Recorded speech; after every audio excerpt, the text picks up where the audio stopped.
अस्सलामुअलैकुम दोस्तों, मैं हूं असलम आलम और आप देख रहे हैं गल्फ़ एक्सपर्ट। दोस्तों, आज है 27 अप्रैल और कल यानी 26 अप्रैल को करीब 8 बजे रात में एक बहुत बड़ा अपडेट आया है कतर में, जो कि पीसीआर टेस्ट और क्वारंटीन के बारे में है।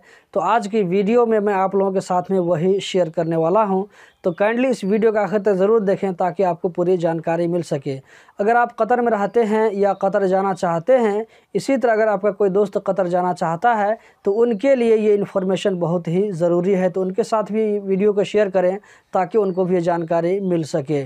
दोस्तों, अभी कतर में मिनिस्ट्री ऑफ पब्लिक हेल्थ की जानिब से कुछ न कुछ अपडेट 2-3 दिन के बाद में आता ही रहता है, लेकिन आज का जो अपडेट मैं आप लोगों के साथ में शेयर करने जा रहा हूं वो इस तरह है कि अब से नेपाल, इंडिया, पाकिस्तान, बांग्लादेश, श्रीलंका, फिलीपीन इन 6 मुल्कों से जाने वाले लोगों के लिए क्वारंटीन और पीसीआर टेस्ट में बहुत बड़ा बदलाव किया गया है। दोस्तों, इस अपडेट को टोटल 5 पॉइंट में बांटा गया है, तो मैं भी आप लोगों के सामने में एक एक करके इसको डिटेल से बताने वाला हूं। ये रूल लागू होगा 29 अप्रैल 12 बजे रात से। जी हाँ दोस्तों, ये रूल 29 अप्रैल 12 बजे रात से लागू होगा। आपने बिल्कुल सही सुना, अभी ये रूल लागू नहीं हुआ है।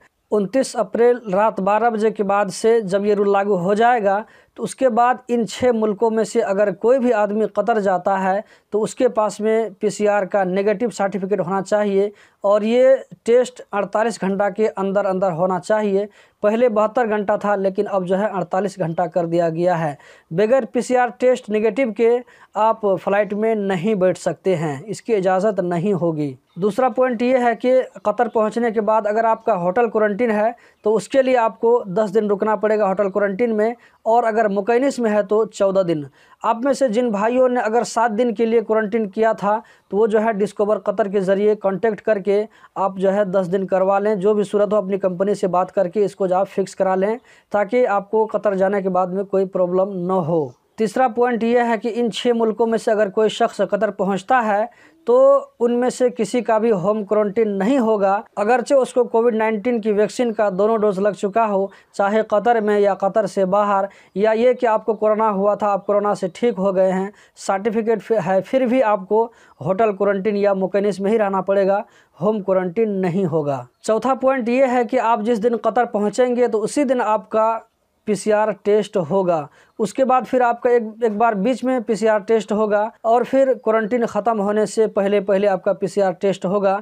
यानी आपका टोटल कतर पहुंचने के बाद में 3 बार पीसीआर टेस्ट होगा। पांचवा पॉइंट ये है कि कतर में जहां से भी जो भी कतर आए तो उनको अपने साथ में पीसीआर का नेगेटिव सर्टिफिकेट तो रखना ही पड़ेगा, लेकिन अगर कतर से ट्रांजिट होकर के आप दूसरे मुल्क जा रहे हैं तो फिर भी आपको पीसीआर का नेगेटिव सर्टिफिकेट रखना पड़ेगा। अगर आपको किसी वजह से कहीं जाने के लिए अगर एयरपोर्ट पर पीसीआर टेस्ट की ज़रूरत पड़े तो हमद इंटरनेशनल एयरपोर्ट पर यह सहूलत मौजूद है, ये सर्विस वहां पर है कि आप 300 रियाल दे करके आप अपना पीसीआर टेस्ट करवा सकते हैं और सर्टिफिकेट ले सकते हैं। दोस्तों, पॉइंट नंबर 3 सुनने के बाद में आप में से बहुत सारे लोगों को अच्छा फील नहीं हो रहा होगा, बल्कि आप लोगों में से बहुत सारे लोग इसको बहुत बुरा फील कर रहे होंगे।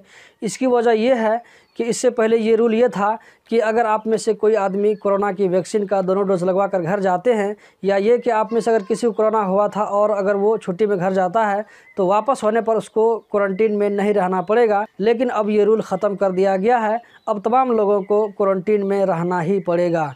आप में से बहुत सारे लोग ये सोच करके भी जल्दी वैक्सीन लगवाए थे कि अगर घर जाते हैं तो घर से आने के बाद में क्वारंटीन में नहीं रहना पड़ेगा, लेकिन ये सारी चीज़ अब ख़त्म हो गई है। लेकिन यहाँ पर आपको एक बात सोचना पड़ेगा, वो ये कि हुकूमत जो भी फैसला करती है वो आम पब्लिक के लिए सोच समझ करके अच्छा फैसला करती है। और सबसे मेन पॉइंट ये है कि अभी जो कोरोना का दूसरा लहर आया है, दूसरा वेव आया है, ये बहुत ही ज़्यादा ख़तरनाक है। तो इन तमाम चीज़ों को देखते हुए हुकूमत ने इतना कड़ा कदम उठाया है। और दूसरी बात ये है कि ये एक अपडेट है जो कि चेंज होता रहता है, ये कभी भी चेंज होकर के फिर से नया आ सकता है, तो इससे ज़्यादा परेशान होने की ज़रूरत नहीं है।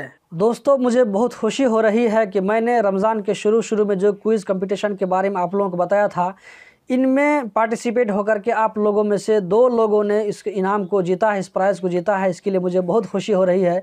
इंशाल्लाह मैं किसी वीडियो में इसके बारे में आप लोगों को बताऊंगा। तो दोस्तों, यही थी आज की वीडियो। उम्मीद करता हूं आप लोगों को ये इन्फॉर्मेशन ज़रूर पसंद आई होगी। कतर से रिलेटेड इसी तरह की जेन्युइन अपडेट हासिल करते रहने के लिए चैनल को सब्सक्राइब कीजिए, वीडियो को लाइक कीजिए। बहुत बहुत शुक्रिया।